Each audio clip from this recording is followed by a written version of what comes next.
Tom, it's wedding season for us. We hit one on the weekend on Saturday down at Woodstock Winery. It was a very lovely affair, but, you know, weddings really are a great opportunity to be flashy and show a bit of your personality. Yeah, and shout out to the happy couple, Pete and Christine. Yep. It was a lovely day, and it was an amazing venue too. Huge, yeah, lovely. And like I said, we haven't really been to too many weddings, so we don't know what we're in for, what's normal, what's bizarre. But we have to say, this one was pretty interesting. They had a lot of cool aspects about it. I think it's safe to say this one is a bit out there. Yeah. With some of the things that were listed on the itinerary. Oh, for sure. So it got to a point where, you know, we've sat down, we've had a few drinks, things like that. And then as we're sitting in this quaint winery overlooking the vineyards. Conversing. Exactly. Yeah, you know, chatting adult stuff. Looking at the sunset. A bit of cheese taking board. Pictures. Yeah. The usual stuff. Yeah. Normal wedding stuff. Yeah. We hear this noise.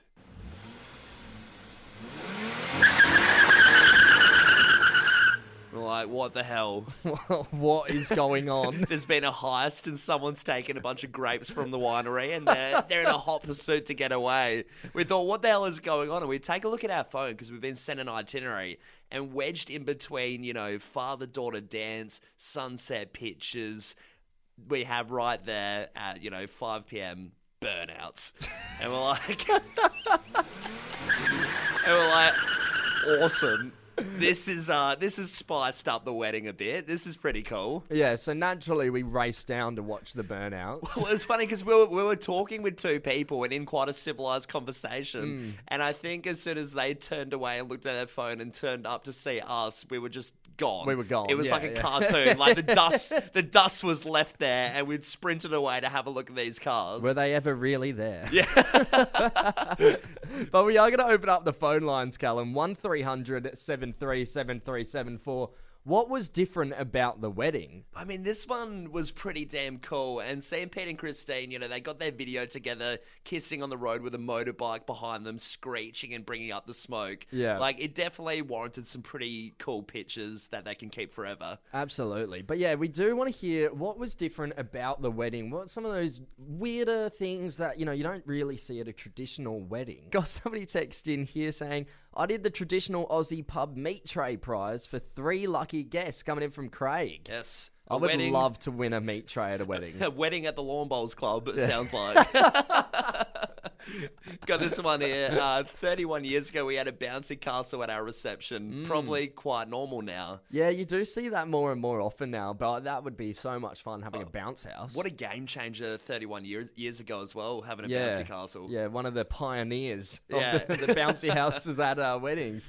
Another text here. We had the waiters break into dance when serving the main meal. It was epic. No one suspected at all. Oh, that would freak me out. It's just so unusual, isn't it? And this one here, we had our fur babies walk down the aisle with us. Was adorable. Wouldn't do the day without them. Very cute. I wonder if they were suited up. Yeah, you do see a lot more people involving their pets in their weddings these days. Hey, we've got Josh from Woodville on the line. Josh, good morning, mate. How you going? How you going? Not too bad. Now, Josh, can you tell us, does yours take the cake? What happened at the wedding? So I went to a wedding recently at the zoo. Yep. And they got to feed the giraffes.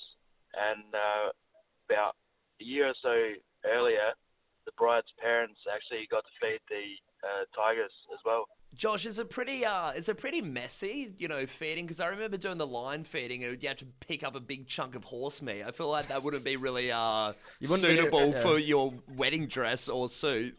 Well, I didn't actually get to feed them, but watching them feed the giraffes, they did get nearly licked, so the long tongues and everything, so it was quite amusing.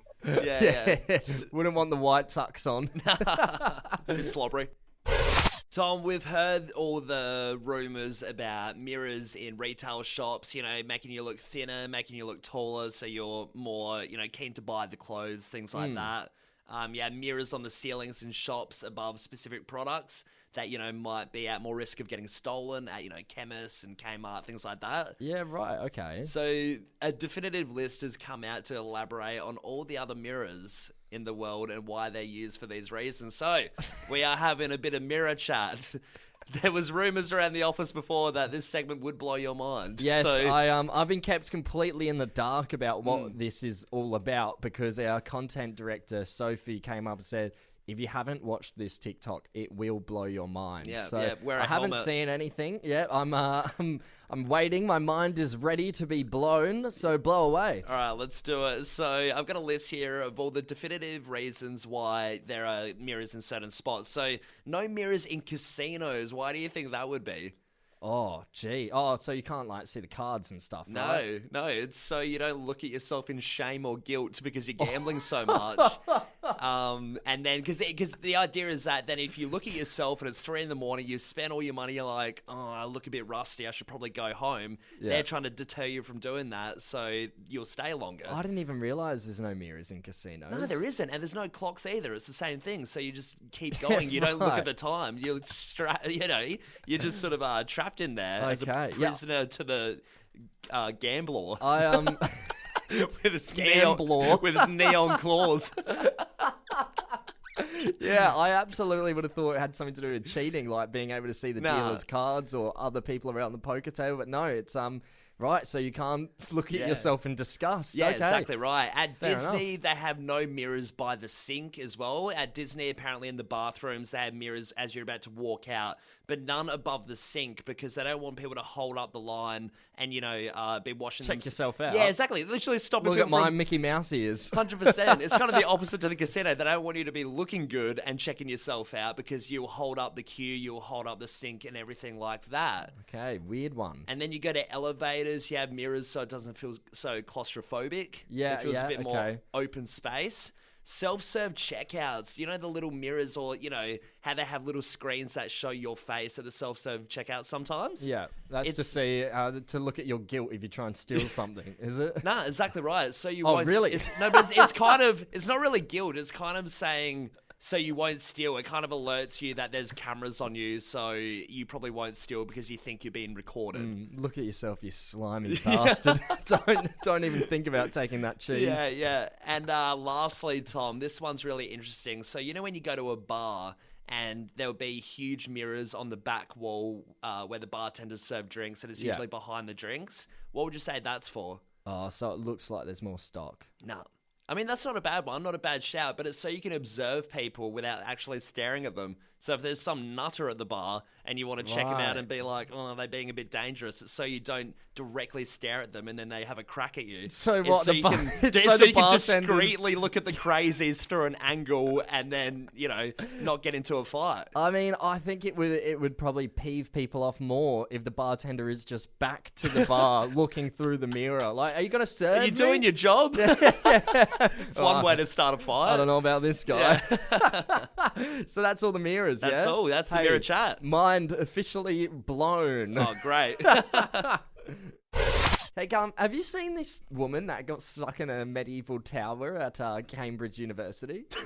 What an obscure sentence. What What a scenario. I feel like because of how rare it sounds, I should have seen it in the news, but no, I haven't. What's happening? So get this. This doctor, Christina Ilko, she's got trapped in her bathroom at this really old part of Cambridge. And it's like full medieval tower, right? And it turns out the plumber actually broke the lock on the door. Oh, no. And the door, and it just didn't tell her, so she had no idea. So she's gone in the bathroom, locked the place up, and then because it's like an old part, it's like a medieval tower. Yeah, the yeah. door's like this big, hefty wooden door. Like you're not getting through it. As she said at one point, she took the shower head off. She was trying to bash through the Wow, door, yeah, but panic mode. Yeah, because it's so big and so old, it's just impossible to get through. Jeez, and forget, calling up the traditional locksmith. Like some crypt keeper rocks up in his van with swinging a huge, metal circle with Yeah. his massive keys dangling from it. The only person that could have gotten that door open was Macho Man at this Yeah, rate. someone's got to kick that thing down. It's also funny because you'd be in such panic mode because, it could be haunted. you know It's that- old. well- It's not like a modern elevator. It's this old gothic, haunted looking big structure in Cambridge. Yeah, she did go in and say, sometimes she'll hear noises at night and stuff around this medieval tower. So she's made jokes before about the place being haunted. And Yeah. she's like, well, look, now I guess I'm going to join in on the haunts. Yeah, exactly. It's looking pretty dire. I mean, That that sinking feeling you get when you're trapped or stuck somewhere. Guess how long she was stuck there? Oh, I'll say an hour. 7 hours. 7 hours. 7 That's hours. Huge. And once again, panic mode, because there's no, little buttons there or anything like that to contact someone. Probably going through your head, what do I do? What do I do? Do I do a Rapunzel? I mean, it's a medieval tower. Do I just slide down with some hair or something? Well, I mean, yeah, she did do something. It's not Rapunzel, but another TV personality she took a bit of inspiration from. MacGyver. I was going to say as a MacGyver. Yeah, MacGyver. So she had an eyeliner and a cotton bud on her person, and she's managed to handpick the lock by pushing down the latch with the eyeliner. Yeah. And then she used the cotton bud to hook the mechanism and release her from the bathroom. Jeez. And that's how she got out after 7 hours of, banging and bashing and yelling. Eventually it all came down to just being like, what would MacGyver do? Literally, that's all you have to think sometimes, I guess. Sometimes it's as simple as, what would MacGyver do? Yeah, brute force is out the window. Get the utensils out and try and escape. But that is a terrifying one. Yeah, and we are going to open up the phone lines here. 1300 737374. Where have you been trapped, Adelaide? Someone texted in, got trapped in a wine cellar basement with the lights off for 35 minutes. That's 35 minutes too long in the dark. Jeez, at least you're in good hands. You won't go thirsty. Yeah, got another text come through here. Got stuck in a cafe bathroom. They shut the place. Alarm went off as I came out. That's the worst, isn't it? Yeah, that's already having that sinking, trapped feeling in your gut. But then when the alarm goes off, you're like, oh, God. Just embarrassing as well when the cafe owners come. Police will probably come. You're like, no, I wasn't stealing anything. I was just in the bathroom for a long time. Sorry, just didn't get out. I just didn't realise. I don't know what you're putting in your coffee, but... I was in there for hours. Hey, we're going to cross over to Port Wollonga. We got Kirsten on the line. Kirsten, good morning to you. How are you going? Good morning, guys. I'm doing really well, thanks. Now, where did you get trapped? Oh, the Adelaide Museum. There's that little old lift near the giant squid. So a couple of mums, myself and some kids were in there, and usually when you're in a lift with kids, you kind of jump up and down because it's kind of that fun feeling. Sure. Yeah. And so we didn't notice the little sign that says "Don't jump in this lift" because it's an old lift or something. I don't know what the sign says. Yeah. So we jumped and it stopped the lift, and we had to call, for someone to help us. Luckily, they've got a phone in there, and it took about a half an hour wait. Yeah. But my little 4-year-old boy at the time, that was the first time I'd ever seen him freak out, but he really freaked out and was crying and going, "We're going to die." It is terrifying as a kid when the elevator gets stuck, though.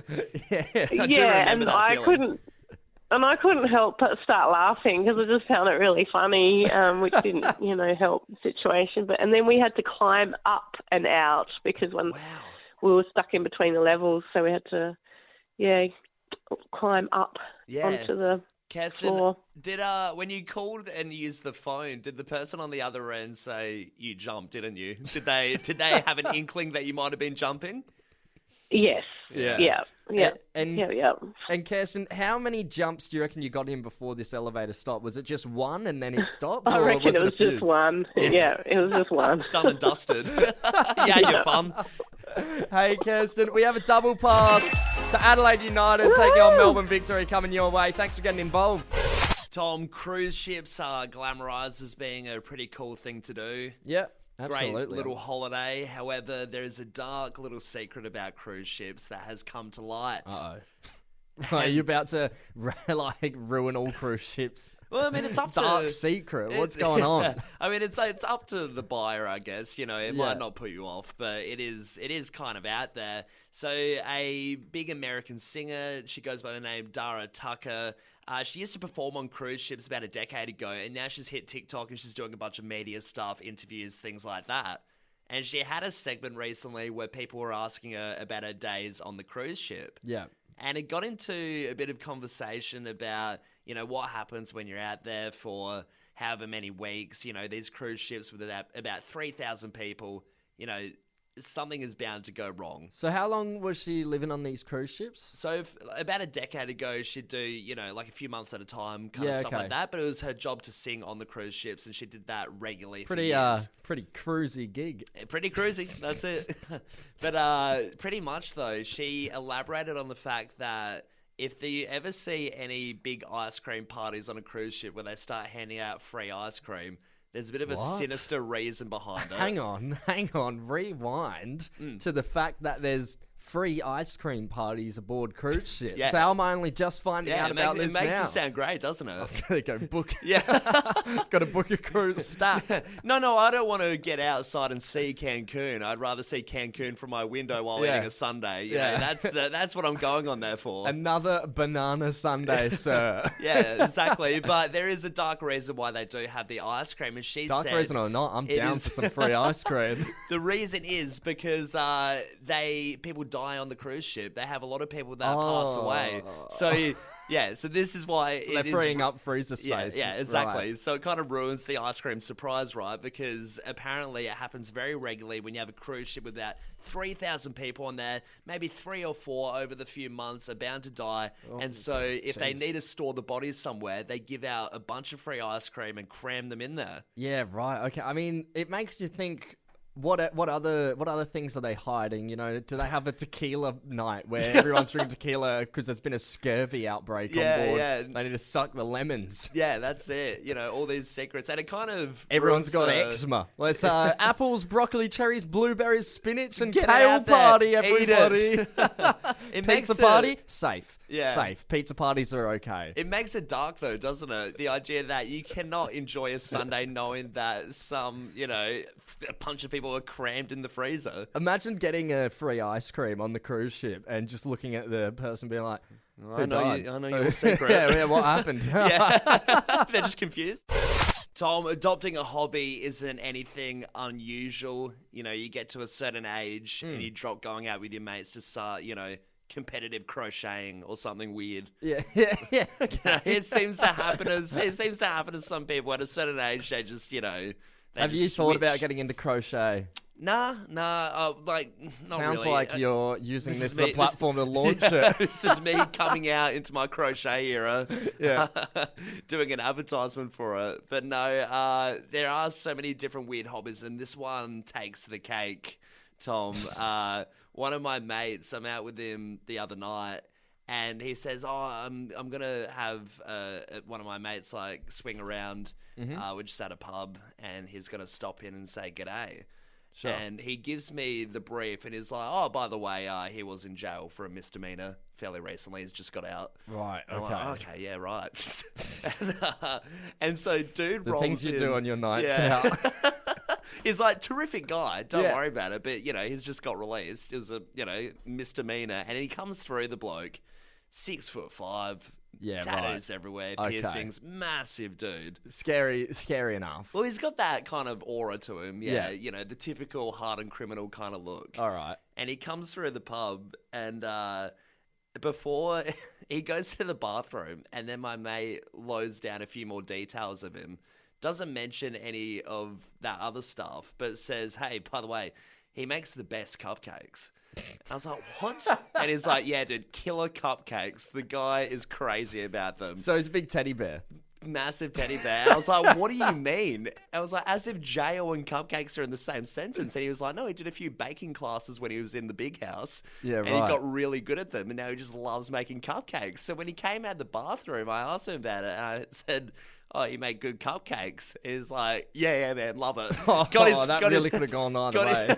Got his phone out, shows me a range of these pink frosted cakes and assortments, sweets and stuff that he's been working on. And he's like, I absolutely love this stuff. Yeah, right. It just sounds like a hobby that's not matching up to this bloke. It's the so description funny. You're giving. Yeah, literally. It just didn't match up. And it got me thinking about those weird hobbies that people have. We're going to open up the text line here, Adelaide. 0428 927 927. This one here. Morning, guys. My brother just started playing frisbee golf. He goes to the parklands and they throw frisbees at those metal things with the chains. It's kind of odd. Yeah, okay. Frisbee golf. I have seen a few people. They play near where I practice footy. And yeah, it is a strange thing to see grown men playing with a frisbee. It's also really mysterious, like when you don't realize it's for frisbee golf and you see the metal chain things around. Yeah. You think, what the hell are these for? But Looks like something from Azkaban. Yeah, literally. But it's just a bunch of guys in their 30s playing frisbee. Got another text here. My newest hobby is ghost hunting. Wow. I spend my weekends going to abandoned houses or spooky forests to see what I can find. So far, haven't found a lot, but still love it. Lol. So that's just walking around. That's a single man, right? Yeah, that's just walking around at night time. I do that around the block. To the pub circuit. Yeah. Oh, this pub seems pretty haunted. Ooh, this is spooky. I may as well stop off in here.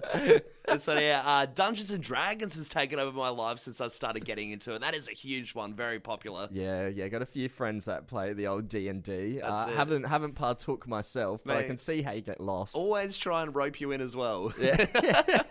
D&D players are the new Mormons. Got another text in here. Strange hobby is knitting fun little outfits for my cat. Recently made him a little Batman costume. Yep. Once again, it's another single person. This one here. I never grew out of the stage of doing parkour as my hobby. I hate to say it, but I think that's another single person. I don't want to go for the trifecta of ghost hunting, cat clothing, and and frisbee is like single. But there you go. That's another one. Parkour. Hey, a text here that we know definitely isn't a single person.